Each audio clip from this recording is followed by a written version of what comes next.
I'd like to call to order the regular Township Board meeting of Chesterfield Township for November 9th, 2021. We will all stand for the Pledge of Allegiance. I pledge allegiance to the flag of the United States of America and to the republic for which it stands, one nation, under God, indivisible, with liberty and justice for all. Clerk Barry, would you please call the roll?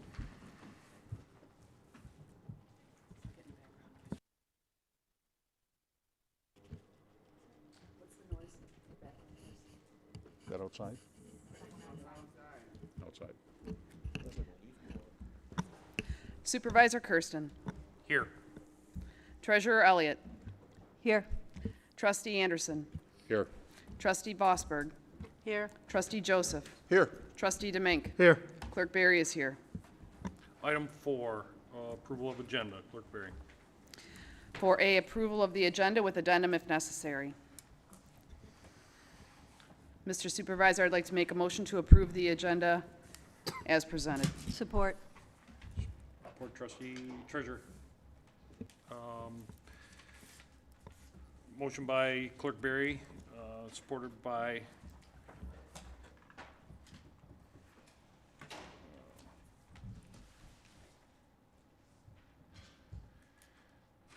Treasurer Elliott.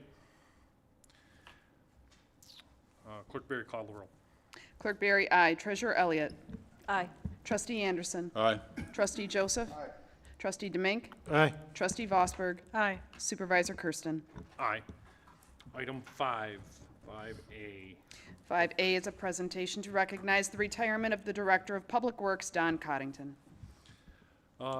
Jay, are you in the building? Come on up front or take the podium. We do it, sir. Yeah. Ray, come on down.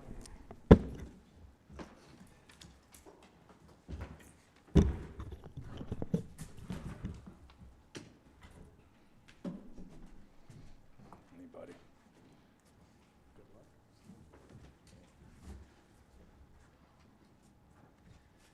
Well, JR, we'd like to congratulate you on your retirement and thanking you for all years of service to the DPW and from the Township Board. With great appreciation, the Chesterfield Township Board of Trustees recognizes Don J.R. Coddington for his 29 years of outstanding and dedicated service to the Chesterfield Township, established 1942, Department of Public Works from May 6, 1993 to March 20th of 2022. Thank you, sir. Congratulations. Congratulations. Thank you. Just a few more words.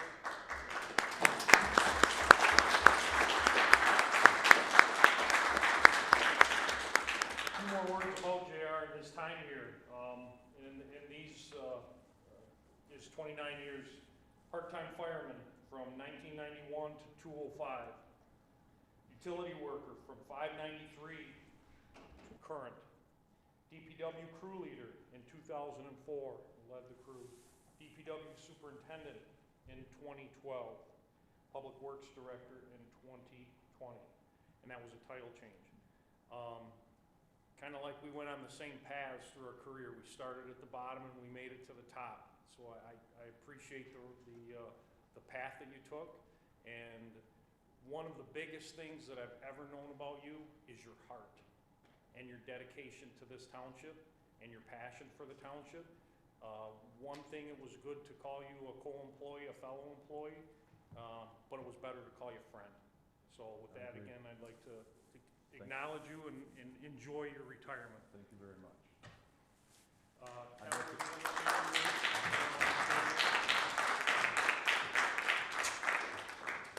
I say a couple words? No. Kevin, go ahead. We'll let you get the last word in. There you go. All right, so I'm Kevin Johnson, Assistant Director of Public Works. I've worked for the DPW for 22 years. I've worked side by side with Mr. Coddington for over 7 years now. And I just want to give, I guess, two key things that Director Coddington exemplified and Director Kersten already alluded to. Number one is he leads by example.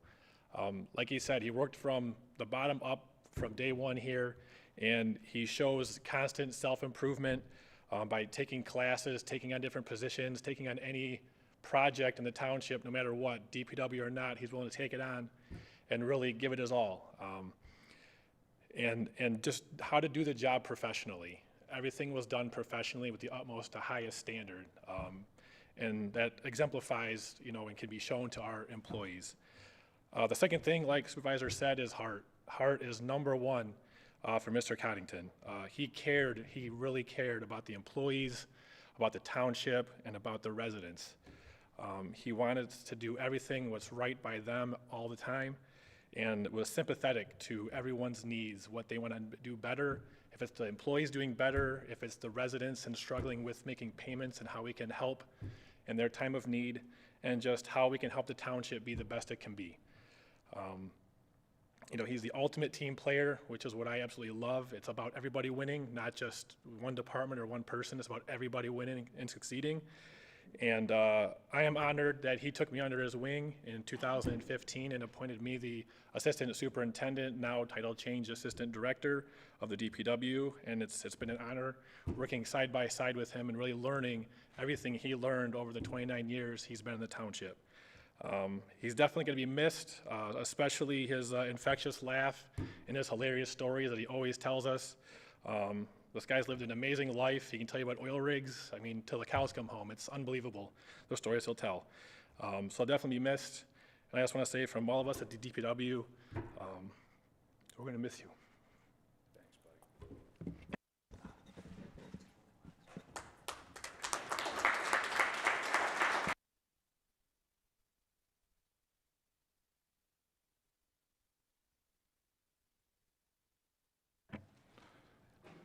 To follow that up, I really appreciate all Kevin's hard work.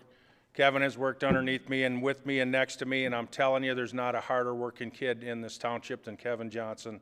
He's a perfect example of an awesome employee, and the guy works his butt off every day. So thank you, Kevin, for what you do.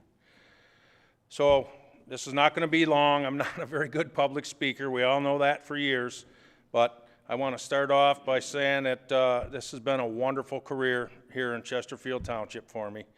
I moved in the township in the late 80s, and it wasn't long thereafter when I started working for them. I got to tell you, when I started here, my pay would not even make my house payment. So yes, I was working at the fire department and had all kinds of side jobs, but I wanted to stay here. I love my house on the water, and I wanted to keep it, and I've been able to do that my whole life, so that's wonderful. This has been a very rewarding position and also a very challenging position. For the last 5 years, we've been holding back Lake St. Clair for everybody that lives along the water, and let me tell you, there's a big challenge to that. And I think we did very well with the board's assistance in allowing me to get the resources to help everybody. It was an awesome challenge, and we did very well with it, and you guys should be commended for all that too. And it's been amazing on how many hardworking people that I've been with and so fortunate to work with over the years. Chesterfield Township is very, very lucky to have so many hardworking, dedicated people working for the DPW and throughout the township. I especially want to thank everybody at the Department of Public Works for all their hard work and dedication and putting up with me. I can be a handful to work with too sometimes, but these guys and gals are the hardest working people that I've ever worked with, and they are all amazing, and I'm going to miss them too. They've made my days easier on them tough days to get through them. I'd like to thank everyone that I've worked with, all the departments. I want to name the whole township because I've worked with every department here, and I don't want to miss out anybody, so I want everybody, the fire, building, engineering, planning, zoning, assessing, treasurers, clerks, everybody, the trustees, this board, everybody in this township. If I miss somebody, I'm sorry. Assessing, I want to thank everybody because they've all been great to work with.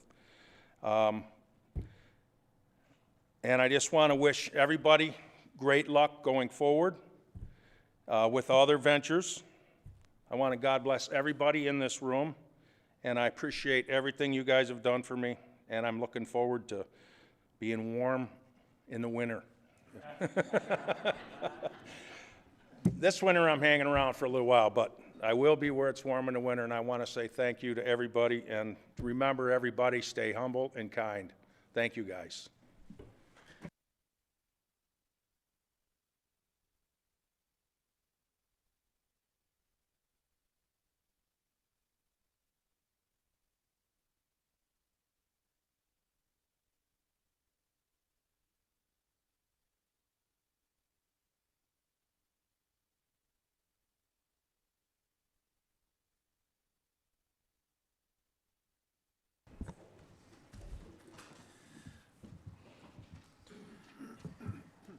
Item 6, department reports. Treasurer Elliott? If you want to take a look at the screen, you'll see that the couple of bullet points here from the treasurer's office. The blue drop box in front of the municipal office now has an easy access from the driver's side. The sidewalk replacement program invoices were mailed this past Friday. On tonight's consent agenda is the acknowledgement of the Comerica Bank offer to add Chesterfield Township as a participant of the Oakland County Consortium for revenue share from purchases on the Comerica cards. The consortium has historically paid a 1.25% reward to the participating municipalities. Exciting news, at 2 o'clock this afternoon, I received an email informing me that we will be receiving credit retroactively to March of 2021. You may wonder why it is called the Oakland County Consortium, and I have a hard time with that word, and it is because it is anchored in Oakland County. Our current program has already had the capabilities of this program. However, we were underutilizing it, and we are excited to add that as a benefit here at the township. Next slide, please. Also on tonight's consent agenda is a quarterly investment report. As you can see, we have nearly $19 million in 8 banks. The largest bank relationship is with Comerica, which has helped to offset the bank fees. The next slide, please.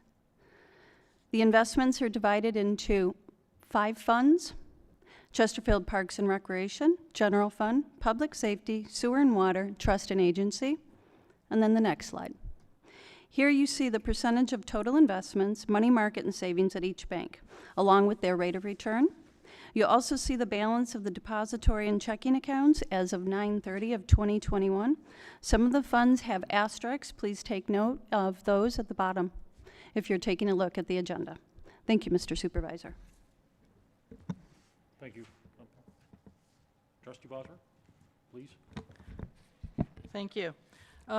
Today I participated in the 2021 Binational Lake St. Clair Conference, and what that is sponsored by the Great Lakes Commission, and it's held every 2 years, intended for officials from the national, local, county, provincial officials, along with business and industry, anyone related to or interested in preserving Lake St. Clair and improving the conditions of it. And our Brandenburg Park Shoreline Restoration Project was one of the featured projects in today's conference. It was a 3-hour-long conference, got a lot of good information, and very pleased and proud to have been able to hear about our project, and thanks to Josh and the entire team for all the work. Again, thank you for all the work. And it's a continuing project. As I could learn from the conference, we've already been told this, but just because you start something doesn't mean you're done. You have to continue improving all the time. And we got some good ideas on how to continue improving that, and especially in cooperation with other organizations and other government officials. Thank you. And then one last, just real quick, I have a birthday greeting for Ernie Van Pamel, who turns 100 years old this coming Friday. And some people who've been around here a while might remember him, and his wife owned the Van Pamel restaurant at 21 Mile in Gratiot.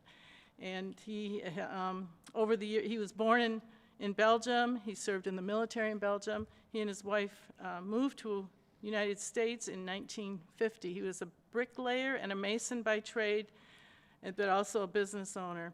They had raised 3 children, and he currently lives in Chesterfield Township with one of his sons.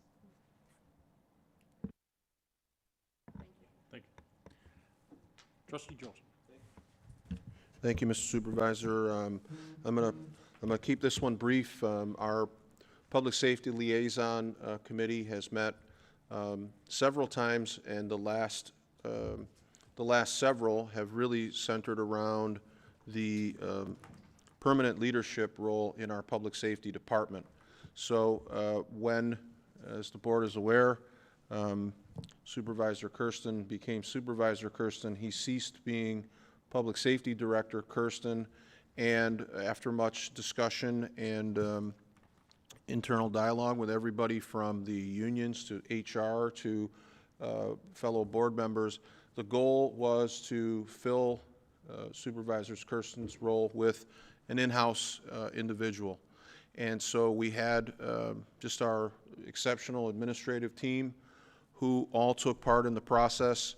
And unfortunately, it does not appear at this time that we will be able to fill that position with an internal candidate.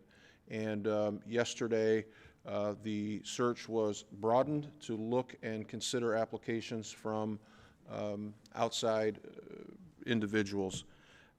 I just want to say, without getting into tremendous detail, how proud I am of our two captains. Right now we have Interim Chief Franks, but he assumed that role alongside his partner in the police department, Captain McNair. And then we have Chief Craig Miller in the fire department, who were all interested in taking the leadership role.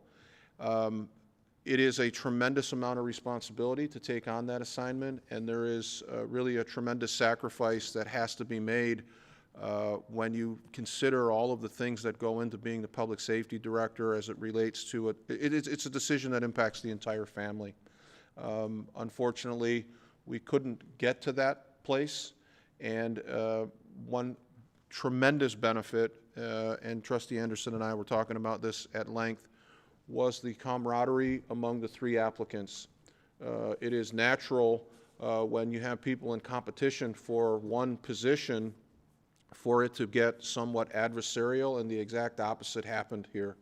If you recall, during this process, Captain Franks actually came to the podium and heaped tremendous praise on Captain McNair for his work with the accreditation process, and these three men have a real deep amount of pride in their work and in each other, and watching them take over shared responsibilities, increased responsibilities, has been just a tremendous point of pride. And I wanted to say thank you to them, and also update the board on the next phase, which will be inclusive of these men in terms of who comes on to lead our public safety team. So more to certainly share later, but that is the position that we are in now. Thank you. Thank you. Clerk Bear? Thank you, Mr. Supervisor. A couple of updates for the board, both from the Elections Department as well as from clerks. As you know, we had an election this last Tuesday. Chesterfield Township's voter turnout was 19.4% in that election, or for a total number of votes cast here of 7,075. To give you an idea of how the dynamics of elections in the electorate has changed, only about 1,400 of those votes were cast in the precincts. All the balance was cast by absentee ballot, primarily because of the changes that from the 2018 citizen initiative proposals that we have seen a considerable increase in absentee voting. Also from the also with regards to elections, I'm very happy to report to the board that Chesterfield Township was in fact the first community in Macomb County to report results.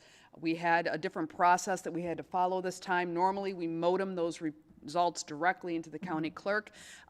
This time we had to actually physically carry those results in terms of the media to the county clerk, and we ran a very efficient operation that day. I'm very proud of our team, did an outstanding job, and we were in fact the first community to report. And County Clerk Forlini also made mention of Chesterfield Township and that fact on the county clerk's social media that evening. So I'd like to thank him for that acknowledgement and thank my team for their outstanding work on Election Day. From the clerk's office, we have an upcoming opportunity for those who are interested in passports. Many times we understand that people are not able to get to the township during normal business hours. Therefore, we are offering as an additional service late-night passport opportunities. We have two of those coming up. One is on November the 18th, and the other one is, I believe, on December the 9th. That there will be an opportunity between 4:30 and 7:30 p.m. to come into the township offices and get new passports processed. If you need photos, all the services associated with a new passport application will be available at that time. It's a great opportunity for families. They'll all come in together at once. Passport books are $110 for adults and $80 for minor children. In order to expedite those, it is $60 per person. So please, we encourage you, if you have spring travel planned, there's a considerable backup from the Department of State, and I recommend that you get in early so that you can have your passport available for holiday travel, or particularly even for spring travel next year. Processing fee is $35 per application, and pictures are $10. You will need to bring with you two forms of payment, one that goes to the Department of State and one that is to pay Chesterfield Township fees, so please be aware of that. If there are any other questions about passport late nights or accessing passport services from the clerk's office, you can contact the clerk's office or check our website, and we would be happy to help you. Thank you. Thank you. Any further department reports? Seeing none, we'll move on. Item 7, consent agenda. Clerk Berry. All items under the consent agenda are considered routine by the board and will be enacted in one motion. There is no separate discussion of these items. If discussion of any item is required by a board member, it will be removed from the consent agenda and considered separately. Public comments on the consent agenda items are permitted. 7A, approval of the minutes of the regular board meeting of October 26, 2021. 7B, adopt and administer the MERS Defined Benefit Plan, POLC, command hired on or after 1/1/2018, provided by the Municipal Employees Retirement System of Michigan. C, approve the recommendation by Human Resources to adopt Resolution Number 2021-31, Employer Resolution establishing uniform transfer provision. D, Treasurer's third quarter report. E, acknowledgement to add Chesterfield Township as a participant in the Oakland County Consortium in the Comerica Bank Comerica Card Revenue Sharing Program. F, approval of payment to EMPCO, Inc. for assessment testing for the positions of Lieutenant and Director of Public Safety. And G, approval of the payment of bills as submitted by the Finance Department. Do I have a motion? I'll make a motion to support or approve the consent agenda as read. Support. Motion by Supervisor Kersten, supported by Trustee, or Treasurer Elliott. All those, Clerk Berry, call the roll. Supervisor Kersten. Aye. Treasurer Elliott. Aye. Trustee Anderson. Aye. Trustee Joseph. Aye. Trustee Demink. Aye. Trustee Vosberg. Aye. Clerk Berry, aye. Item 8, public hearings. There are no public hearings. Pardon me? Public comments aren't required on the consent agenda. Thank you, though. Item 9, 9A, Clerk Berry. 9A, a recommendation from Supervisor Kersten to adopt proclamation number 2021-09 to proclaim Saturday, November 27th, 2021 as Small Business Saturday. So moved. Support. Motion by Trustee Demink, supported by Trustee Joseph.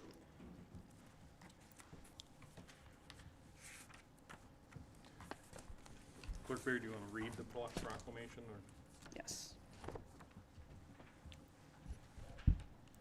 On behalf of the people of the Charter Township of Chesterfield, Macomb County, State of Michigan, the Chesterfield Township Board of Trustees does hereby proclaim Saturday, November 27th, 2021 as Small Business Saturday. Whereas Chesterfield, Michigan celebrates our local small businesses and the contributions they make to our local community and economy according to the United States Small Business Administration. There are 31.7 million small businesses in the United States. They represent 99.7% of firms with paid employees, and they are responsible for 65.1% of net jobs created from 2000 to 2019. And whereas small businesses employ 47.1% of the employees in the private sector in the United States, 88% of U.S. consumers feel a personal commitment to support small businesses in the wake of the pandemic, and 92% of small business owners have pivoted the way they do business to stay open during the pandemic. And whereas 97% of small business Saturday shoppers recognize the impact they can make by shopping small, 85% of them also encourage friends and family to do so, too. And whereas 56% of shoppers reported they shopped online with a small business on Small Business Saturday in 2020, and more than 50% of consumers who reported shopping small endorsed a local business on social media or shopped at a local business because of a social media recommendation. And whereas Chesterfield Township, Michigan supports our local businesses that create jobs, boost our local economy, and preserve our communities. And whereas advocacy groups, as well as public and private organizations across the country have endorsed the Saturday after Thanksgiving as Small Business Saturday. Now therefore, the Chesterfield Township Board of Trustees does hereby proclaim November 27th, 2021 as Small Business Saturday, and urges the residents of our community and communities across the country to support small business and merchants on Small Business Saturday and throughout the year. Thank you, Clerk Berry. Discussion from the board? Public comments? I have a motion by Trustee Demink, supported by Trustee Joseph, to approve or adopt the recommendation or proclamation as read. Clerk Berry, call the roll. Trustee Demink. Aye. Trustee Joseph. Aye. Trustee Anderson. Aye. Trustee Vosberg. Aye. Treasurer Elliott. Aye. Supervisor Kersten. Aye. Clerk Berry, aye. Motion approved. Or proclamation approved. Item 9B, Clerk Berry. Approve the introduction and first publication of Ordinance Amendment Number 194, amending Chapter 14, Buildings and Building Regulations, and Chapter 30, Engineering and Design Standards as they relate to the installation of sidewalks and other non-motorized facilities, and setting forth engineering design standards for the construction of sidewalks and non-motorized facilities. Do I have a motion? Motion to approve as stated. Support. Motion by Clerk Berry, supported by Trustee Vosberg.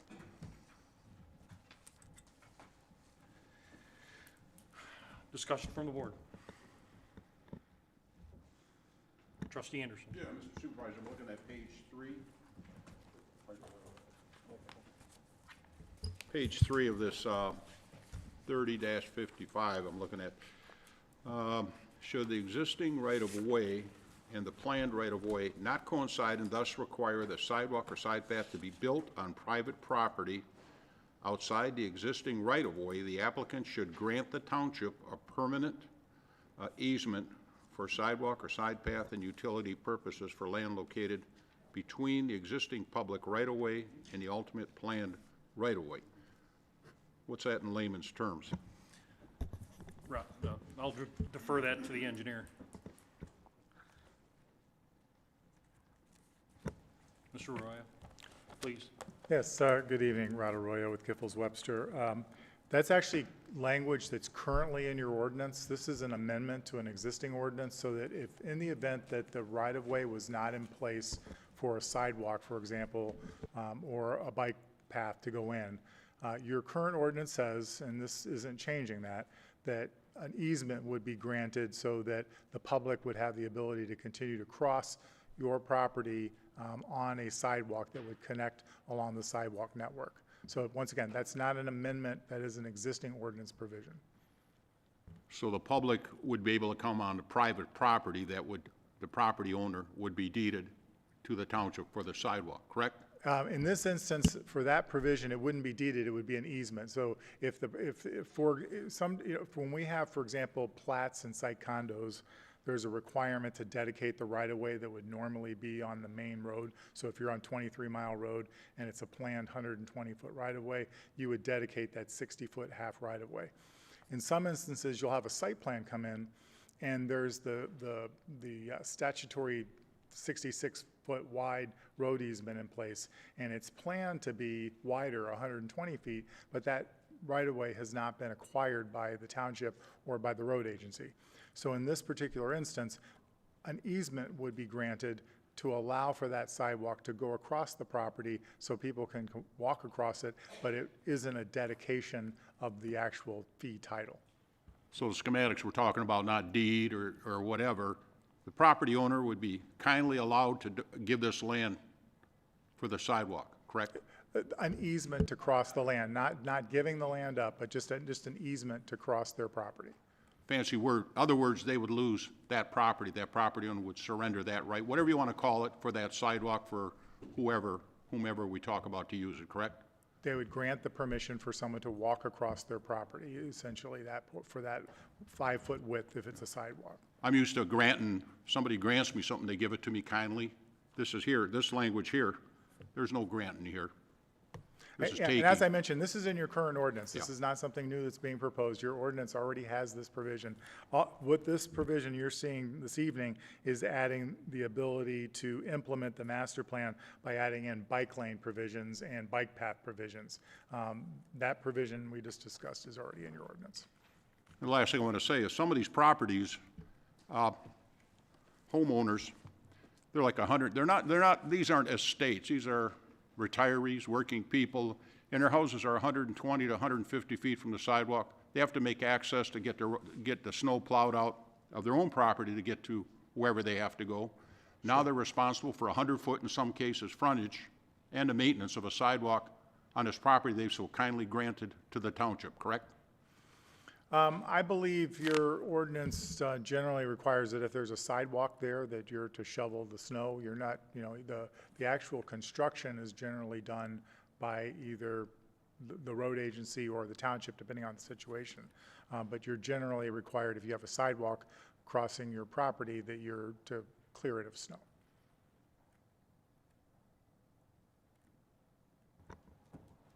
Thank you, sir. Trustee Joseph. Yeah, just to pick up where Trustee Anderson left off, I appreciate the fact that Section 30-155, Section A, is in large part currently our existing ordinance, but the distinction has the comments, I think, broaden the current language in this respect. If I'm one of these, if I'm a homeowner on this particular piece of property, it is, of course, reasonable to think that a pedestrian trying to traverse the block would have the right to cross the property in close proximity to where a sidewalk would be. But the significant change here is the requirement for the homeowner.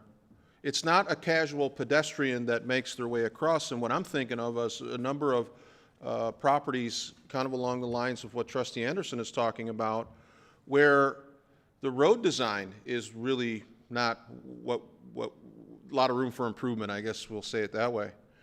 Big giant culvert, and it is significantly off the road. In fact, where Trustee Anderson lives is a great example. The property has a huge culvert. There is a sidewalk on the other side of the street, and it is, a different layout. There are different setbacks, and the property is different. If I'm walking that length of road, I would prefer to be on the safer side of the street, opposite of his home. If he's required to put a sidewalk in, he's going to have to come considerably away from that culvert, just from a safety standpoint. And now, the occasional pedestrian is not what he's dealing with, or any of the residents that might be in that situation. They're now required to put a path there, which is not a, that's a much more substantial obligation on the homeowner. So the language is the same, that, yeah, you let somebody pass along your property. This says they have to put a sidewalk in, they'll have to maintain it, and there are very limited provisions that give somebody an out from that variance. there's some mention of it later in the ordinance, but that is a tremendous change in terms of what we are now demanding from homeowners as it relates to their property. They surrender and are required to maintain, a sidewalk. That's a big deviation from the existing ordinance. Mr. Supervisor, if I might respond, I think maybe there's some confusion, because if you are a single-family homeowner right now and there's no sidewalk in front of your property, this ordinance does not require you to install a sidewalk. The only time that would happen is if you turn your property over to someone who then would have to submit a site plan for something. So let's say you have a single-family home, you're in property that's zoned commercial, you sell your property to someone, they want to develop it as commercial, then that person's going to have to put the sidewalk in. This doesn't require homeowners to go out and install sidewalks in front of their home. That's when this is engaged when there's development occurring. So if someone has an empty parcel and they're going to develop it, that's when you'd have to install the sidewalk. And keep in mind that there are provisions, like you mentioned, where if there's an unusual culvert or some other unusual physical limitation, then you can request a deferral where this will not actually be constructed. And this is all existing language. So I think maybe it was just maybe there's some confusion about the implementation of this, but this does not require individual single-family homeowners to go out and install a sidewalk in front of their property. Just want to make sure that's clear. Thank you, sir. Trustee Domingue. Trustee Joseph and Anderson, I think if you would look like, we go down here by Cotton and Sugar Bush, where you got the 4 new homes on the corner that they just built. Well, they put sidewalks in there, but there's no other sidewalks continuing down Sugar Bush, or same thing on Cotton Road. You have some houses like where they're putting a new house is built, they put a sidewalk in, but the adjacent ones don't have a sidewalk. And that was the same thing Mr. Arroyo said that I was under the thing. We're not forcing anybody, and I'm correct if I'm wrong, we're not forcing anybody to put sidewalks in, but if you're building a new house on a vacant lot, and with today's standards, you have to put a sidewalk in. That's correct. So like say, just right down here at Cotton and Sugar Bush, or some of these new homes on Cotton Road, you'll see sidewalks going in, but then there's no other sidewalks to continue because it's someone who's had a home there for 20 or 30 years. That's my understanding of it. Is that correct, Mr. Roy? That is correct. Thank you. Okay, yeah. Interesting, those houses you were talking about, the new sidewalk on a couple of them were puddling in a relatively new construction, so probably they should be cited when they get there and have to repair them with their almost brand-new sidewalks. But, so what you're saying is R1A, your residential area, if a resident goes to sell a house, it's not going to be tagged on before they sell it. They have to throw a sidewalk down there? That is correct. Okay. I'll tell you honestly, I've read this thing. I don't have a law degree. Thank God we have a gentleman here. I find some ambiguity in it, and I know I read about the exception part. The supervisor could grant that with a hardship, and I believe we have a very objective, open-minded supervisor here now, but a vindictive individual could really make some judgments on hardships for individuals if, in fact, these sidewalks, did become mandatory for the residents. Thank you. Thank you. Further comments from the board? Comments from the public? Thank you, Mr. Royal. Any further comments from the public? Seeing none, I have a motion by Clerk Barry, supported by Trustee Vosberg, to approve item 9C. Clerk Barry, call the roll. 9B, I'm sorry. Clerk Barry, aye. Trustee Vosberg. Aye. Trustee Anderson. No. Trustee Joseph. No. Trustee Domingue. Treasurer Elliott. Aye. Supervisor Kersten. Aye. Item 9C. Item 9C is to approve a request from Cali SD Inc., DBA Wine Valley Market, located at 50093 Gratiot Avenue, Chesterfield, Michigan 48051, to transfer a specially designated distributor license, SDD, and specially designated merchant license, SDM, with Sunday AM and PM sales transfer from Louisa Wine Valley, Inc., and adopt resolution number 2021-30. So moved. Do I have a motion? Second.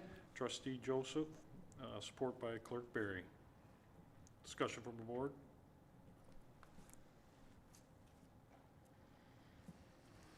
Comments from the public? Comments from the public? Seeing none. Have a motion by trustee Joseph, supported by clerk Barry. Clerk Barry, please call the roll. Trustee Joseph. Aye. Clerk Barry, aye. Trustee Anderson. Aye. Trustee Demink. Aye. Trustee Vosberg. Aye. Treasurer Elliott. Aye. Supervisor Kersten. Aye. Item 9D. Item 9D is a recommendation to purchase 27 participant user licenses and 7 full user licenses from Community Development Solutions in the amount of $12,870 from GL number 101-228-934-000 and execute the contract between Community Development Solutions and Chesterfield Township. Do I have a motion? Motion to approve. Motion by clerk Barry, Support. support by treasurer Elliott. Director Duchesne. I think the board is fairly familiar with the records and document system known as Laserfish, now Community Development Solutions by company. What we're doing is adding 7 full user license, which means those are stations and personal computers that can enter documents. 27 are participant data. We're adding a total of 90 full-time employees who will be trained to utilize the system to manage records and forms and documents. We are also adding a CRM system, as it's commonly known, a citizen or constituent management system, which that will allow materials to be moved throughout this system from caller calling for assistance or directing information. It'll be then by form directed to the appropriate user departments. Many people are familiar with private sector and other CRMs. Many public ones have been around for a long time, but this will move us into that situation as part of this. The other part of it is obviously the Laserfish purchase and the process started a couple of years ago, and this is a continuation of that into the next phase to make it full user across the organization, enterprise-wide, available to move documents and records. I think the rest of the information is kind of self-explanatory as to what the purpose of the records retention and management is. Thank you. Comments from the board? Trustee Vosberg. Thank you. I have a question regarding IT review. The box isn't checked. Has IT reviewed this to concur that we have the capacity? Nowadays, we do something a little different. IT is actually part of developing this background statement. So they are involved from inception. They have worked with us in administrative services in the supervisor's office as well as the clerk's office from inception. This system is already in place. It is utilized in the township, and these additional licenses will put further users. Their next participation is to actually go to each workstation and install the license agreement. So we have asked, and we are leaning more towards fully putting that information in, but to advise you as far as the checkbox versus the data goes, the agenda statement, when it has anything to do with technology information, our coordinator is involved as part of that, and or our 2 professional service providers, our PSPs, are involved in that process as well. Okay, so they were part of the process, so because they didn't say we needed additional anything, therefore we have the Correct. capacity? Can we Correct. assume that? Yes. Okay. I didn't, all right, now I understand what you were, thank you. Thank you. Further comments from the board? I'll just make a comment. I think I know what trustee Vosberg, the IT department right now is embedded in our management meetings. So whenever we present technical things or technical projects, they're in the room with us from day one. And I think what we're going to do moving forward on this form is kind of make that a little bit clearer. So when you see it, you know right away that they've been from its inception to discussion before it even comes to you. So that'll be our ultimate goal. Appreciate it. Comments from the public?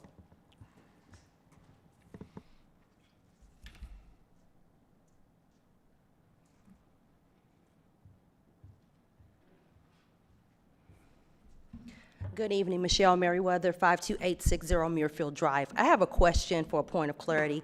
Community Development Solutions LLC, is this the Community Development Solutions that's located on 18292 in Wyoming and Detroit? Because I just wanted to confirm the address, because the last look that I had on the LLC was saying there was in existence but not in good standing. I wanted to know if there was any other further updates regarding the LLC. Thank you. I don't have that answer for you, but I'm gonna get it for you.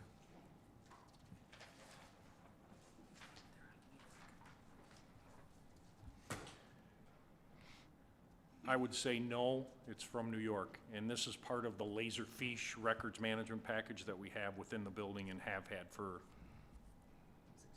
6, 7 years now. So I would say no, this company's based out of Rochester, New York. Thank you. Any further comments from the public? I have a motion by Clerk Barry, supported by Treasurer Elliott, to approve item 9D. Clerk Barry, call the roll. Clerk Barry, aye. Treasurer Elliott. Aye. Trustee Anderson. Aye. Trustee Joseph. Aye. Trustee Demink. Aye. Trustee Vosberg. Aye. Supervisor Kersten. Aye. Item 9E. Item 9E is to approve a recommendation from Human Resources to purchase the Power DMS cloud-based management platform and execute the contract between Power DMS and Chesterfield Township at a total 3-year cost of $24,913.33 from GL number 101-228-934000. I'll make a motion to support. Second. Supported by, or motion. Trustee Demink, motion to support? Whatever you want. Well, apologies. I was trying to get ahead of the game there. Director DeShane. Thank you, Mr. Supervisor. The Public Safety Department has been using Power DMS for a reasonable length of time, a couple of years testing it out. And actually, when new Supervisor Kersten took over, he was asking about our fairly recent paper system of policy and procedures being distributed to the employees. We've been evaluating learning management systems and process and procedure systems for a little while, and he had great confidence in Power DMS. So for the general employees, we reached out, and we have this proposal before you that I'm recommending that provides a platform really built for practical use to distribute human resource policies, management policies, and provide additional things that in talking to the vendor that we can provide through Power DMS, including other training and certified training requirements being met by having employees have to sign on and signature that they receive that process. So based on those recommendations internally and the external review that we have, we're recommending that the township use this as a policy and compliance with management direction system and select Power DMS to do this for this purpose. Thank you, sir. Comments from the board?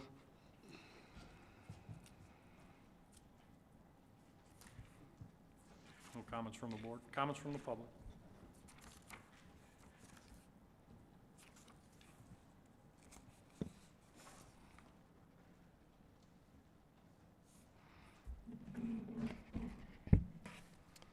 John Spica, 53978 Connor Drive. We're in the middle of a pandemic and in the middle of a spendemic in Chesterfield. It doesn't matter if it's in the cloud, if it's in the manual, if it's on a thumb drive. If you don't enforce policy and hold individuals responsible to follow policies and procedures, it's more wasted money for the taxpayers. The spendemic continues in Chesterfield, and Pfizer hasn't come up with a pill to cure it yet. Thank you. Thank you, sir. Any further comments from the public? Seeing none, I have a motion by Supervisor Kersten, supported by Trustee Demink, to approve item 9E. Clerk Berry? Supervisor Kersten. Aye. Trustee Demink. Aye. Trustee Anderson. Aye. Trustee Joseph. Aye. Trustee Vosberg. Aye. Treasurer Elliott. Aye. Clerk Berry, aye. Item 9F. Item 9F is a recommendation from Supervisor Kersten to appoint the following board liaisons to the various township boards and commissions from January 1, 2022 through December 31st, 2022. I'll make a motion to approve item 9F, Support. Excuse me, support. supported by Trustee Joseph. Comments from the board? This is basically the status quo appointments that the previous Supervisor Accavetti had made, so in light of that, just want to continue on with what we have in place. Comments from the public? No comments from the public? Item 9F, I have a motion by Supervisor Kersten, supported by Trustee Joseph, to approve item 9F. Clerk Berry? Mr. Supervisor, just, if I might make a comment before I read the, before I call the roll. Yes, please. That's quite right. Just wanted to make everyone aware of what those appointments are. Many of us know what they are, but just for those who don't, for the public, the Election Commission, Clerk Berry, Trustee Anderson, and Trustee Vosberg. Historical Society, Trustee Anderson. Library Board, Trustee Joseph. SEMCOG, Treasurer Elliott as delegate and Trustee Vosberg as alternate. Parks and Recreation Commission, Trustee Demink. Public Safety Board Liaison, Trustee Joseph as liaison and Trustee Anderson as an alternate, and the CDBG Liaison as Trustee Vosberg. Thank you, Clerk Berry. Clerk Sup- Berry, please call the roll. Supervisor Kersten. Aye. Trustee Joseph. Aye. Trustee Anderson. Aye. Trustee Demink. Aye. Trustee Vosberg. Aye. Treasurer Elliott. Aye. Clerk Berry, aye. Item 9G. Item 9G is to approve a recommendation from the Department of Public Safety to lease 5 automatic license plate readers from Flock Safety for a total of $12,500 from GL number 205-301-956207. So moved. Motion by Trustee Demink, supported by Trustee Anderson.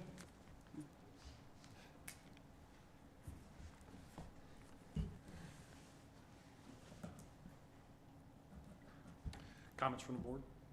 Or, I'm sorry, Chief Franks, please. Good evening, Board. Thanks for having me up. Real quick, this is just an investigative tool we're trying to add to our tool bag at the police department. It's got a couple different options for us. We've done a test and evaluation with it over the last 2 months now. We've had a lot of success with it. We've been able to clear indecent exposure arrests, a couple hit and runs, prevented well over $2,000 in retail frauds with this system. We've recovered, I believe, 6 stolen vehicles and cleared probably 4 just in the last week where they were reported stolen, but it was a mishap through other agencies not removing them from lien. We have a policy in place that protects the public. This is an investigative tool. It's not a surveillance system, and it's not new technology to the township. Back in 2010 or so, we had them attached to our cars. Same product, same kind of thing. The difference is this protects our commercial district. There's options for private citizens to go out and purchase these for their own communities through the same system or other agencies, but you can track what's coming into your private subdivisions with it and list vehicles that you wouldn't want in there. So this, again, it's an investigative tool for the police department, and it's been very, very successful since we put it in place. Thank you. Thank you. Trustee Demink. I think it's a great tool. A lot of other area departments are purchasing them right now. Captain Franks. Didn't want to comment yet because some of them haven't gone on the board yet. Right, but you and I both know who they are. It's a great tool, great investigative tool. They can find out a lot and definitely helps in getting convictions and fighting crime. So I'm all for it. Thank you. Thanks for bringing it to the board. Yeah, thank you. And basically, you've already articulated what the primary use would be for these devices, not for crack windshields, not wearing your seat belt, and having your dog sit in your lap when you drive, correct? Not for traffic violations, am I correct? That's correct.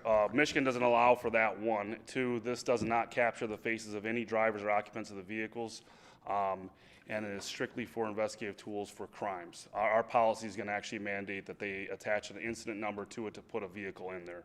It's not that you can just randomly go, I want to see where Ken Franks is driving. Clerk Barry? Thank you, Mr. Supervisor. Chief Franks, would, if say a subdivision or a homeowners association chose to purchase this type of technology for their neighborhood, for our neighborhood watch or something on that order? I have two questions on that. One, how would they go about doing that? Would they purchase that through our local police department, or is that something that we would just assist them in doing? That's number one. Secondly, if they were to choose to do that, would there be any kind of a cooperative effort with the Chesterfield Police Department to assist them or to have access to that to that surveillance, or those, not surveillance, that's wrong, to have access to that? Would there be any collaborative partnership there with the Chesterfield PD on an ongoing monitoring basis? So the first thing, if they contacted me, I would tell them the same thing we did, is due diligence. There's more than one vendor. They should look at all the different options they can deploy. We are not going to tell them what camera to use or sell them a camera. If they want to know our vendor, obviously that's before them right now. But there's other ones out there that we've looked at. They didn't perform as well. So that's why we chose this one. That'd be the first answer, is I wouldn't tell them where to buy it. They have to do that research on their own for their community. We would not grant anyone access to our cameras. They're owned by the government. We have different hot lists on there. We use the Law Enforcement Information Network. We cannot give private citizens access to that. However, if a citizen knew that, hey, this car was involved in a stalking complaint and we don't want it in our subdivision, they had a complaint number for us, they could give us access to their hot list.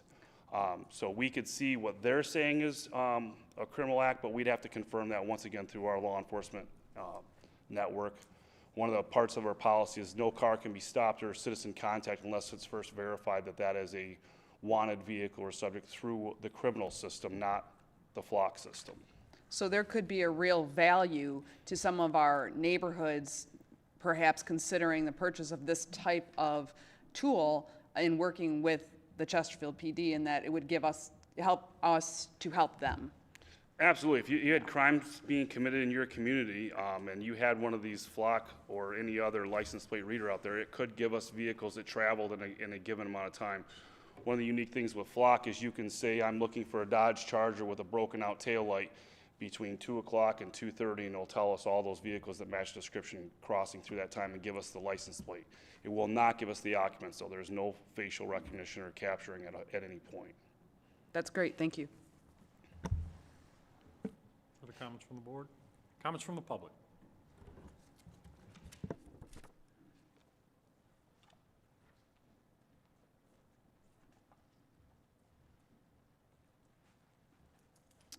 John Spica, 53978 Connor Drive. I fully support this. I firmly believe that public safety is huge, and for any community to prosper, we've got to have a great public safety department, which we do here in Chesterfield. And this is where I totally agree with spending money, updating the technology, and, you know, keeping the criminals out of our township and off our streets. So I support the men and women in blue, and I think this is we're moving in the right direction. Thank you. Thank you, sir. Any further comments from the public? I would like to add one thing, though, as I didn't mention, we named out the account number, but that's our drug forfeiture fund. It's not coming from taxpayer money. It's actually been seized from drug forfeitures. Michelle Wilson Merriweather, 52860 Muirfield Drive. I just wanted to get a little bit more clarity in terms of the automatic license plate readers. I'm still not exactly sure that I am completely on the side, although I do support you quite often. I just want to understand in terms of, you always hear about the Invasion of Privacy Act aspect that comes with automated license plate readers. I've been looking at data and information and comments from across the country and in the wake of certain events. So I just want to make sure that I'm still exactly clear in terms of the information that is collected, how it will be pooled, will it be used regionally? I just am trying to get a more of a better, clear understanding of what is going to happen with the information collected. Okay. So to answer the question is, we don't really collect the information. We look for information that we know to be valuable to us. So John Q. citizen driving past a license plate reader isn't collected and housed by us. We don't house that data. It's captured by FLOC. In order for us to access it or say, I'm looking for your car, I have to have a reason to do so. So I can't just arbitrarily say, I want to see Miss Meriwether's car. We're going to have an attached incident number to it to say why we're looking for it, and then there's an audit trail with who searched it and why they put it in there. So we're not gathering the data, we're looking for a specific target. It's not just random. There is a collaborative effort regionally. For instance, Detroit was able to help us out a couple of years ago. We had one of our local stores robbed at gunpoint. We were able to capture a plate. Detroit police were driving them through the community down there. They got a hit on their APR, automatic plate reader, notified us on it. We were able to develop a suspect based on that information and take him into custody and actually put him in prison for the robbery. So there's a collaborative effort. Warren just got on board with this, and like Trustee Domingue said, there's some other agencies immediately around the area. There's some huge assets to it, but it's not something the police are collecting data. We're not going to go in there and look and see who's driving through what streets or anything. We have to say why we're looking for them.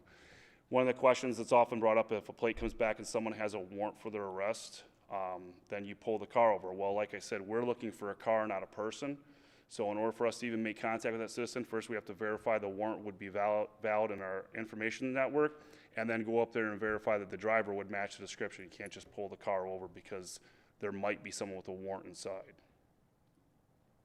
Does that answer all your questions? Okay, you got my number. I encourage anybody, if you have questions about it, we'll show it to you as much as we can and answer any questions you have. My number's public. Treasurer Elliott, please. Along those same lines, is there, what is the process for, you said that you have to do something. Is there a process that you have to go through in order to put in the data to say what you're looking for, or is it just, there's got to be a process?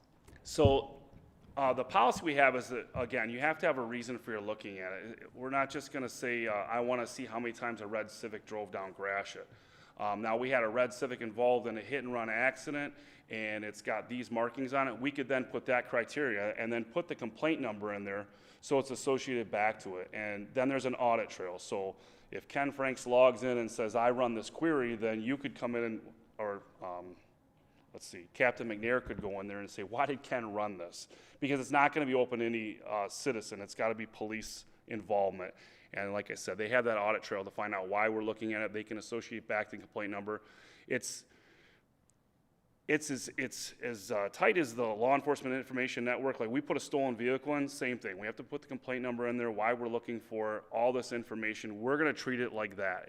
We don't want anybody being pulled over just because I'm curious about this car. There has to be a crime associated with it. It's not suspicious vehicles. It's a known crime. Thank you. Any further comments from the public? I have a motion by Trustee Domingue, supported by Trustee Anderson, to approve item 9G. Clerk Berry? Trustee Domingue. Aye. Trustee Anderson. Aye. Trustee Joseph. Aye. Trustee Vosberg. Aye. Treasurer Elliott. Aye. Supervisor Kersten. Aye. Clerk Berry, aye. Thank you. Item 10, addendums. There are no addendums.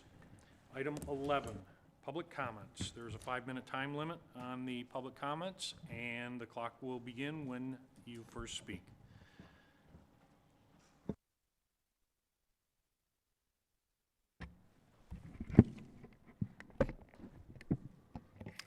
Mike Wharton, 50393 Bauer. I want to say a few things. One is I want to thank all the crews on getting the 23-mile construction project done in a relatively quick and speedy time frame. I'm sure everybody was, dealing with the stress of it being down to such a short capacity for a while, and I know it was tough, but Band-Aid's been ripped off, and hopefully the asphalt lasts as long as possible until a more permanent structure fix is built.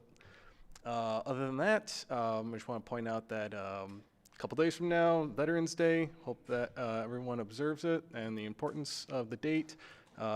Never forget why we honor it through the history of Armistice Day and the continued support for veterans all around the country and remembrance of those we lost.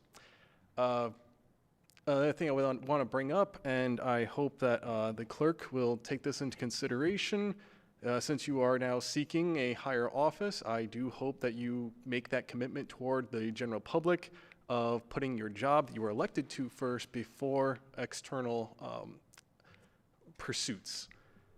And in closing, I hope everybody had a good holiday with Halloween, and I know that the upcoming holidays are going to be a little stressful due to the current national and international situations. I think that it's going to be a lot more difficult than it has been in the past because of these things we are now facing as a more global society. But I do hope that everyone takes note of everything important in their community and reaches out toward each other. We're all still here. We're all still, doing well. We're coming off the end of this horrible pandemic. I think that now is a time for a reflection of what we have and to never lose sight of that. Thank you.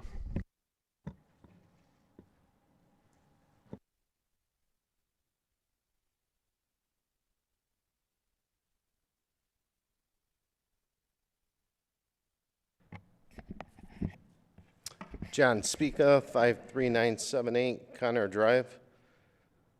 Mr. Supervisor, with all due respect, under the consent agenda, public comments are allowed unless you made a change. You might want to inform the residents. But under the bills, under the bill run, and I know why you wanted to skip past this and move on. There's a couple things in the bill run that bothered me. One of them that stuck out was under the clerk's department. There's a $400 charge for her JC Media for her clerk's Facebook webpage.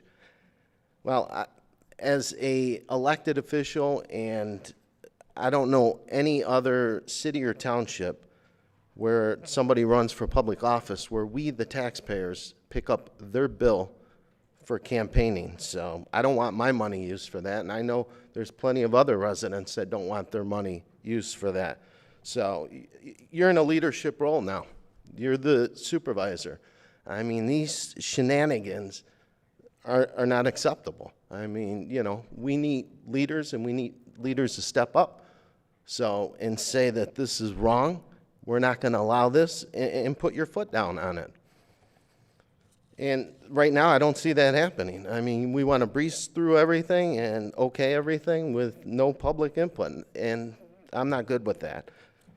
So if we can, I think that should be pulled from the bill run, even though it was approved, and I think the clerk should pay her own $400 for her Facebook page. And the other thing I noticed on the bill run was there was a petty cash reimbursement of $100 on the bill run, but it didn't say to who or what the reimbursement was on that bill run. So we've got Amanda at the township that does the Chesterfield webpage. Thanks to Wonder Boy, Mr. Bedazzled, also known as former Supervisor Dan Echevetti, who did a great job in growing government in Chesterfield and having friends and putting friends of friends in positions that weren't even qualified to do what they're put in to do. So why can't Amanda update Barry's webpage instead of continuously wasting taxpayers' money in Chesterfield? So, like I said, I mean, not only are we in a pandemic, but we're in a spendemic. So, in Chesterfield, so we continuously spend money that we don't have, and the economy is going to take a downturn. So, and we're going to, if you take that $400 times 10, that's 4,000, times 12, that's $4,800 that the residents and the taxpayers are paying for the clerk to campaign. Yeah, she's on this new adventure to, you know, try to be in charge of all elections in the state. But you know what? She's got to do that with her own money and her own funds. So it's not up to us, the taxpayers, the residents, to pay for her campaigning. And then the other thing that I wanted to touch upon, I know that there was a budget meeting last night. So when you guys consider the budget, I'd like you to take the administrative fees out. So the administrative fees is, in my opinion, it's a way to, one, rob the police department. We're taking money from them and we're throwing it in the general fund. And it's not just the police department that we, you know, put the administrative fees on. It's other departments. But we need to keep that money in those departments. And as much money as we take out of the police department for administrative fees, it's ridiculous. We could have extra officers on the street, and we can be doing so many other things that other communities do that we don't do because we don't have the money. And part of the reason is because the former supervisor just blew this government up. I mean, just expanded it and blew it up. So, and like I said, I would appreciate it at the next board meeting if you stop skipping over the public comments when it comes to the consent agenda. Now, I'd like you to take the bill run and take it out and make it a separate item to where it could be talked about, because I don't think it's fair that the board has to vote on everything, including the bill run, when I know there's plenty of people on the township board that are not comfortable with some of the expenditures that are in the bill run, but, support it anyway. We got to stop doing that. So we have to do what's right for the residents. So we have to lead by example. I've always said that. Thank you, sir. Do I get my extra 3 minutes?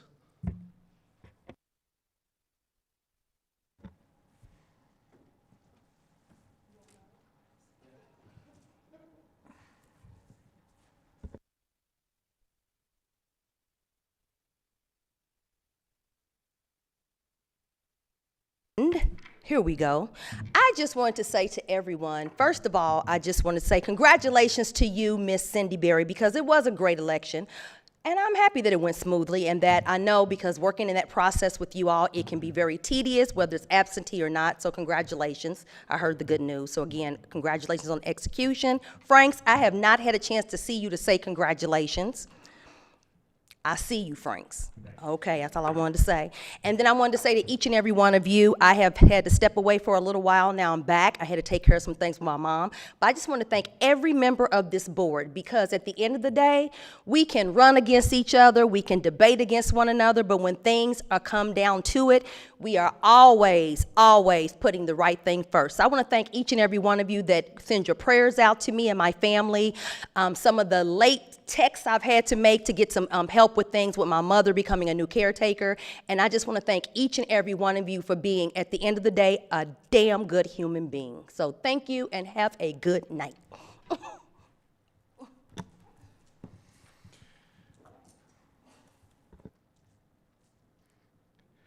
Adam Beschek, 47468 Bayside Circle West. My comments are mainly came to the fore of my mind at our last board meeting, and it's related to this continual topic of processes that are not adhered to by the board with regard to finances, be it purchases or budgetary items or whatever the case may be. I appreciate those of you who at least make an attempt to pay a lip service during your time of comments, but at the last meeting, it was really hit upon pretty hard, and I thought, well, I'll wait and see what the board says at the end of the meeting to see if anyone addresses it. And it was minimal and really, from my perspective, not enough. What I know about this concern or these allegations of not following proper processes in the financial area are strictly based upon what I'm hearing in these meetings. I've not dug into the financials myself like I know some other citizens do. But the fact that I'm here and I'm listening, I'm paying attention, and I have concerns, that tells me there's got to be other people out in the world who are watching these meetings and listening and have concerns as well. And I think they're valid. I say all that to say, it seems to be this continual can that gets kicked down the street, and nobody really addresses anything with the allegations that are made. And so when nothing's said about it, then that leads people to wonder, well, is there something behind it? Why isn't it being addressed? So I would like to see or hear from the board on these types of allegations when they come. You know, are the people that are bringing these up just misinformed? Are they inaccurate with their information? And if so, say so.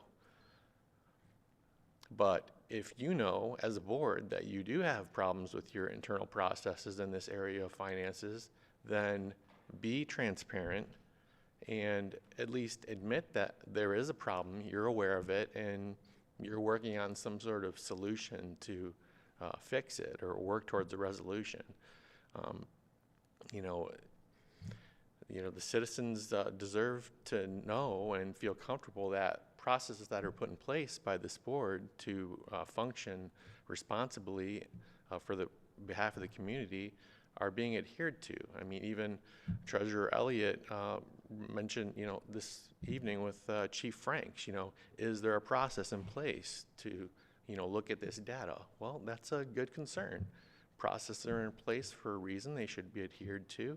And when they're not, then that's cause for concern and alarm. And so I hope that we can hear something about that one way or the other, like I said, one way or the other. But please, remaining silent on it just leaves it open to anyone's assessment of what's going on, and that only causes confusion. So thank you. Any further comments from the public? Bring it back up to the board. Trustee Anderson.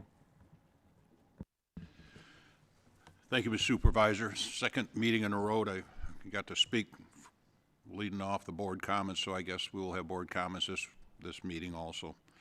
I know Mr. Joseph will be addressing some of the concerns regarding the administrative fees, so I don't want to plow that field twice.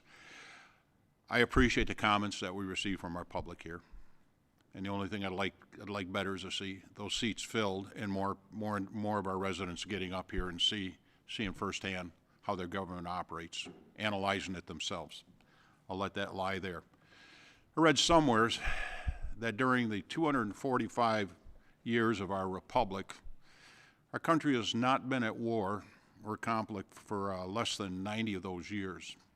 This Thursday, November 11th, thank those veterans who have served our country, both in times of war and in times of peace. Thank you.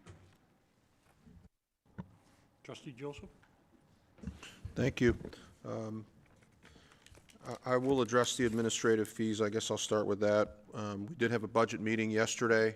It was, I think, a pretty successful opening discussion. And the one thing that I appreciated about this year's budget presentation is that the supervisor instructed the finance director to present the budget minus the administrative fees so that we could have a discussion about what that looks like in terms of impacting other departments. And that's a break from previous budget discussions where we were just assured that everything in the budget as it relates to administrative fees is consistent with what everybody else in the world does. And so we're just going to, adopt the status quo. It's been a point of contention, administrative fees here, because as one of the individuals who spoke at the podium, when the public is taxed for a special assessment district for public safety, you probably would not envision that what the cost associated with keeping you safe from crime, fire, rescue involved payroll clerk or somebody to cut the grass, but that is in fact what we have. We have administrative fees in the public safety that total the equivalent of somewhere between 2 officers and a firefighter, or 2 firefighters and an officer. And so the question becomes, should that be a general fund expenditure, or should that be a public safety fund expenditure? And, good people can differ on their positions, and what I'm grateful for is that we started a conversation about this budget last night that was different than any other conversation. And so I'm grateful for that, and we had one of what I expect will be several. I'm also appreciative, Treasurer Elliott reached out.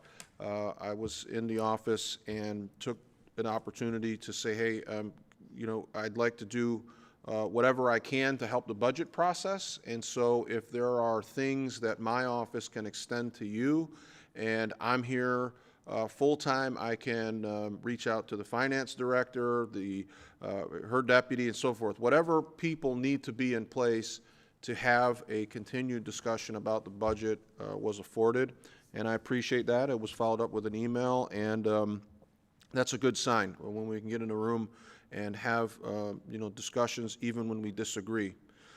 So administrative fees are something that are being discussed in great detail. The consent agenda and public comments, I'm not sure what happened. It is a slight deviation from an allowance, and it could have simply just been an oversight. I'll let the supervisor address that if he chooses. But in terms of the bill run, the bill run is a number of things are fairly self-explanatory. Phone bills, utility thing, all of these things, vendor payments, people who have performed services and now get paid. To hold up that bill, because to hold up payment to reams and reams of people who deservedly have payment coming, to debate whether it's a refrigerator or a Facebook, it has a tendency to be very divisive and problematic. And then it runs into the comments that were made about transparency and what are we doing about allegations and things that come forward where we deviate from our supposed fidelity to process and fidelity to procedure, and then we conveniently just sort of go away from it. And when somebody says, why did we do that, there's no real explanation. And that is frustrating, and I couldn't agree more with the gentleman who came forward and said, I know about it because I come to the meetings, but I got to believe that there are people who don't come to the meetings necessarily, but are having the same questions that I have. And if we don't answer those, which is why I try my best to answer even comments where there's disagreement, because I think it's an obligation and an opportunity. I wish I could get my thoughts in fewer words, but I really do put a premium on trying to answer to the best of my ability questions that come to this board from that podium. I think it's an obligation to do. And I would like for you to have as much time as you want to express yourself, and I fight very robustly against attempts to shrink that, because I think that back and forth is critical. The difficulty in a nutshell is the APOs and the purchasing policies and the like are only as good as the fortitude of the people who want to adhere to them. So on any given occasion, if 4 people on this panel decide that an APO isn't worth following tonight, they can do that. And you heard from our attorney that these are guidelines. They are benchmarks that we should always and have very rare and defensible deviations from. But I agree with the speaker. It looks real bad, and from an image standpoint, we have an obligation to act more transparently and more in adherence to the rules that we agree we're all going to follow. We can't just change them when it's not convenient, and I understand your concern. I do also share the Facebook expense. I don't understand that, not just because we have the staff member that was referenced that was doing, but we do now also have an IT department that I think was worked on very hard to take care of some of these internal problems, and we have strengthened and improved our social media presence, and we have official pages, and we have professionally monitored official pages. So for an individual department, I think it's the equivalent of an individual department saying, I prefer to have my own cleaning service come in, and I would like to hire so-and-so to clean my office. When the township pays for custodial and janitorial services for the entirety, we do that because we get a savings. When we buy an IT professional and we have the provisions to maintain an official township page, those expenses should come out. But that's another area where there are discretionary funds available to different departments that they don't need permission from the board to expend. So it is, you know, a problem, but in light of all the other things that we have going on, sometimes these get maybe wrongly placed with lower you know, response, and they shouldn't because of what we heard tonight. They send the message of cover-up maybe, or transparency issues, and we definitely don't want that. I'd like to just quickly point to the two votes for me that were particularly significant tonight. One, the public, the sidewalks and bike paths. I don't think there's any member of the board who believes that we are really in great shape when it comes to non-motorized paths. There are tremendous needs, and we're not a very walkable, we're not a very bikeable, and just in general, as it's described, non-motorized pathways. And some are actually outright dangerous. How we fix that, though, is becoming more and more problematic for me, and we have very good intentioned ideas about, you know, sidewalks. And I expect to hear people that maybe don't like me very much, he voted against sidewalks, as if there is somebody out there that believes that sidewalks are a bad thing. My problem is, and I didn't want to go back and forth, but Trustee Demink pointed out a perfect example, and that is from all the way down Sugar Bush, so coming off of 21 Mile Road all the way, say, to the new Veterans Home. You walk past the historic village, you walk past, you know, countless non-sidewalks. There are no sidewalks there. Somebody buys a corner lot, and they, because our ordinance dictate now, that individual must put a sidewalk in both directions. So the corner lot, sidewalks in both directions. And if you start at the corner, which I don't know how you would arrive at the corner, you can walk, you know, 50 or so paces until you're in mud.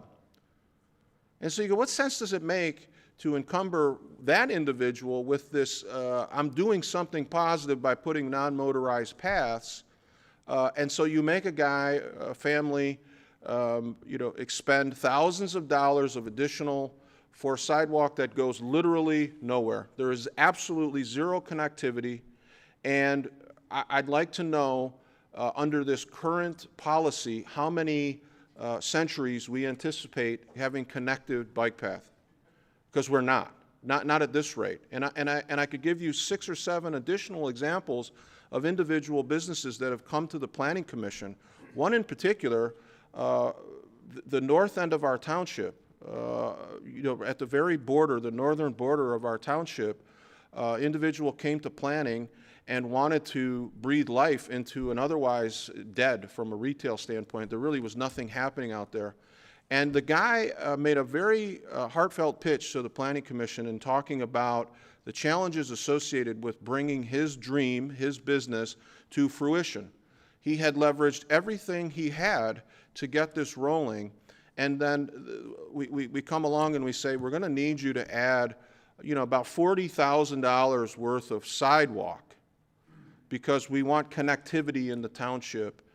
And as he's talking with his investors, his attorney was there, and he came back to the podium and said, to where? Where will my customers arrive by sidewalk?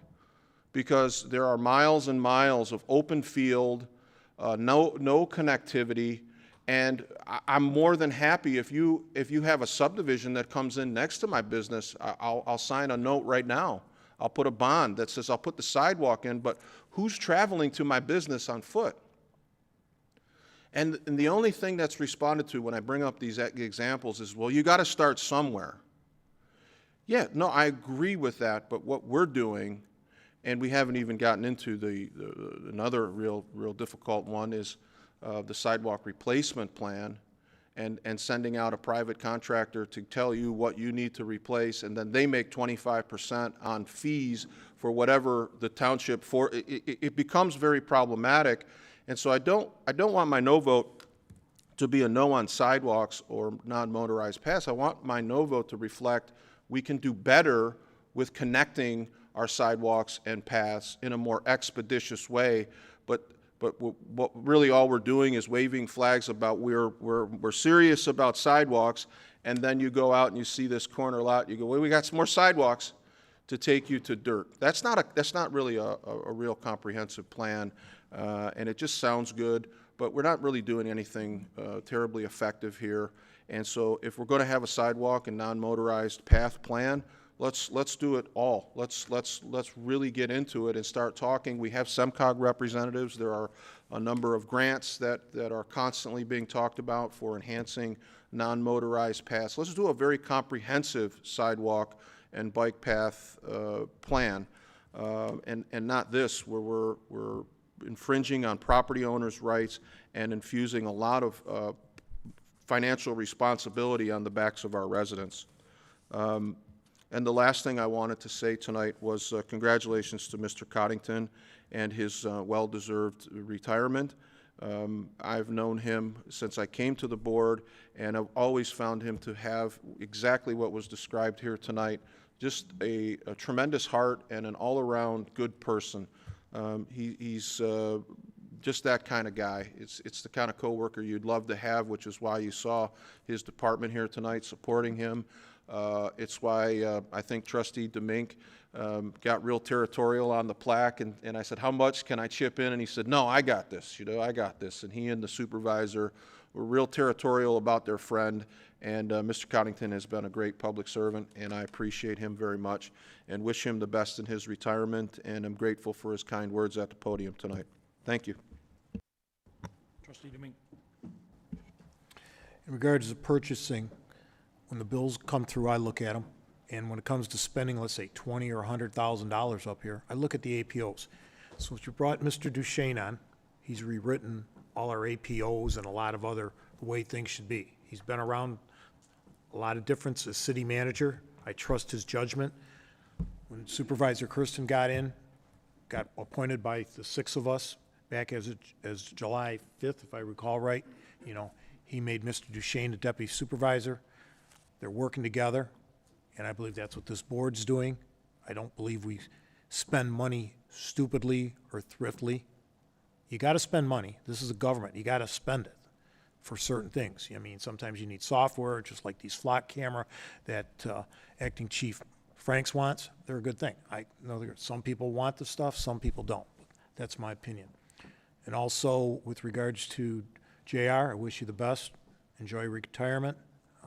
Like I say, Brad and I got the plaque for him, wanted to do it. I've known him a long time. He's the 3rd guy that's been as the DPW or water superintendent. It was JR, before him Joe Gajewski, and before him my dad in the history of this township. So I wish him the best of luck. See you in Florida this winter. And that's about it for me tonight. Thank you. Trustee Vosberg. Thank you.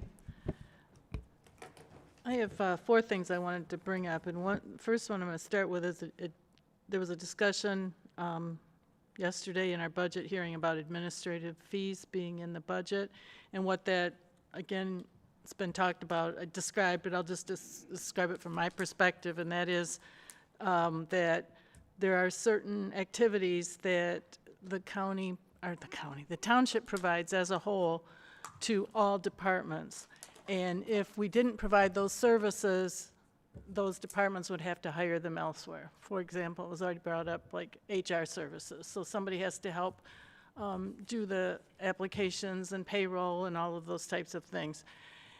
If we had a separate standalone police department, we'll use that as an example, they would have to hire that. And we're doing it for them, and I think that we do it at because of doing it for a large amount, there's economies of scale.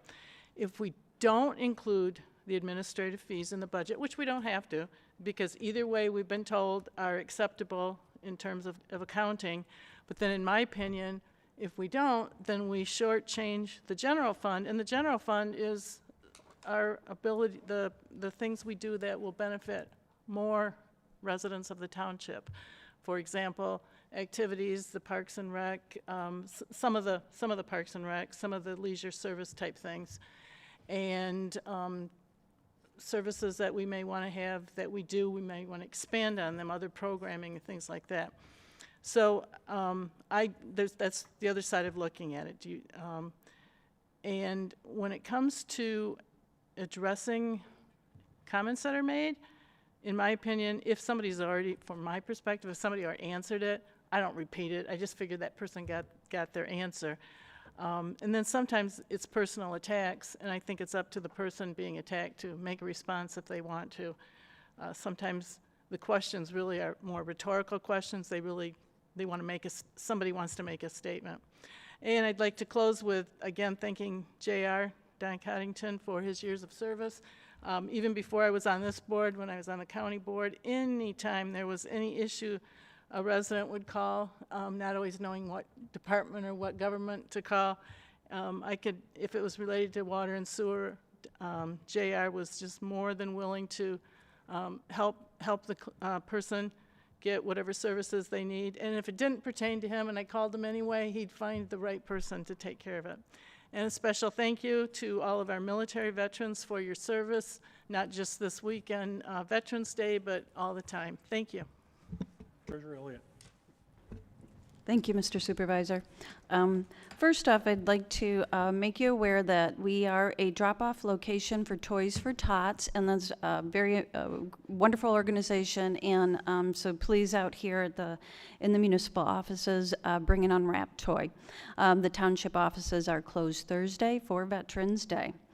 In regards to the comments about the processes, there are sometimes differences in interpretation. There is sometimes misinformation, but I believe the new supervisor, Mr. Duchesne, and myself have identified many processes and procedures that need improvement, and I know that we are working diligently to correct those that we've identified. Administrative fees, we're not calling them administrative fees any longer. We're calling them interfund transfers because there's a difference in interpretation of what those are. Those are a normal accounting practice, and it is really up to the board whether or not that we want to continue to do that. It is something historically we have done, and I believe that we'll continue the discussion here in the next week. The township does have an IT department, an HR, assessors, treasurers, media, administration, and I believe these departments should be fully and properly utilized as well as credited. I also want to say congratulations to JR on his retirement. Thank you, Mr. Supervisor. Clerk Berry. Thank you, Mr. Supervisor. Just to clarify and perhaps provide some information, a little bit of history for folks who might have questions. With regards to the clerk's department Facebook page or other social media outlets, the clerk's office itself, the department, has had its own Facebook page for several years now, and it is for official business only. Back in March, we chose to engage an outside vendor to accomplish several goals with our social media. One was improved and enhanced utilization of the new media. Oftentimes, in the past, people had utilized newspapers, other types of traditional media, but we're in a new age now. And we had an acknowledgement and a recognition of the fact that the new media is really what is taking over. And so we had several goals that we hope to accomplish with utilization of new media and improving and enhancing our utilization of that. One is to disseminate accurate information. What we were seeing, and I would get it on my personal social media inputs all the time and on my feeds, is that we had members of the public who did not have correct information, and they were continuing to disseminate incorrect and inaccurate information, whether it was about an election or about something that was happening in the township or something that related to the clerk's office. And what was happening is it was causing a considerable amount of confusion, and so we wanted to further engage in the social media environment and in order to disseminate accurate and proper information and correct any erroneous information that was being spread in that medium. Secondly is to increase transparency. You may notice that the day before or the day of every board meeting, we will do a post that will have a link to the agenda for for the public to know that there is a meeting taking place and that they can access the agenda to see what the board will be discussing on that particular board meeting agenda. That's just one of the ways that we utilize it and something that we have implemented since March. And also is to promote civic engagement. And we have had people reach out to us on social media. We're able to respond to them on social media. So we found ourselves that in a position where we needed to engage in this new medium in order to accurately and appropriately serve the public. So that is the space that they were operating in. We needed to engage, and so that's what we did. There are many other municipal entities that have those types of social media outreaches. The Macomb County Clerk has their own page, City of Livonia's Clerk has their page, Commerce Township, Rochester Hills, and various others as well. The Clerk's Department has always been fully compliant with all township policies and has chosen to adopt best practices. That is just how we have done business since I have been here. If there's any question about any of that, we're always happy and available to answer any questions anyone has about any of our operations or our expenditures. We believe that we are very diligent in how we utilize both of those things. In addition to that, I have not chosen to make any public statement here at the board table about some of my other endeavors. Other people have alluded to them. Obviously, it was in the media recently that I'm an announced candidate for Secretary of State for my party's nomination. There is no resources whatsoever here at the township that is engaged in anyone's campaign, mine or anyone else's. I believe most of us here at the board table have separate political and personal social media presences for that purpose. There is, and I think we are all very, very careful and very clear to disseminate the differences there. So I've never seen anyone here in the township do that, and I think we all would make sure to check and balance ourselves and each other in the case that that were to occur. I think it would be completely by accident. I have not seen that here, though, since I have been here. Also, the notion of campaigning from here, just so everyone knows, the general public cannot vote for me, okay? The party's nomination is not done that way for Secretary of State or Attorney General, so there would be no motivation or reason to do that because the general public cannot vote for me at this time. So that is an intra-party decision that is made at the conventions only by delegates selected at that convention. With regards to making comment about, things that are said during public comments, I think a couple of the board members have already addressed that. Oftentimes, we'll find that comments from the public sometimes come from a political place, not so much from a public interest perspective, and I think that was alluded to here from a couple of other board members. So I often do not engage in that. I don't respond to it. But again, if someone is concerned for how their tax dollars are being spent, how the operations here are taking place in their government, then I am always happy to show you how we do things here in the clerk's office. I'm very proud of the way that we do things here. We've adopted many best practices, and as a result, we've realized a lot of efficiencies, and I believe that we have made the best use of giving our residents and our taxpayers the highest quality service at the lowest possible cost, and that is our mission. Thank you. Thank you. Number one, Mr. Speaker, I was wrong. I made a mistake. I spoke too quickly. It won't happen again.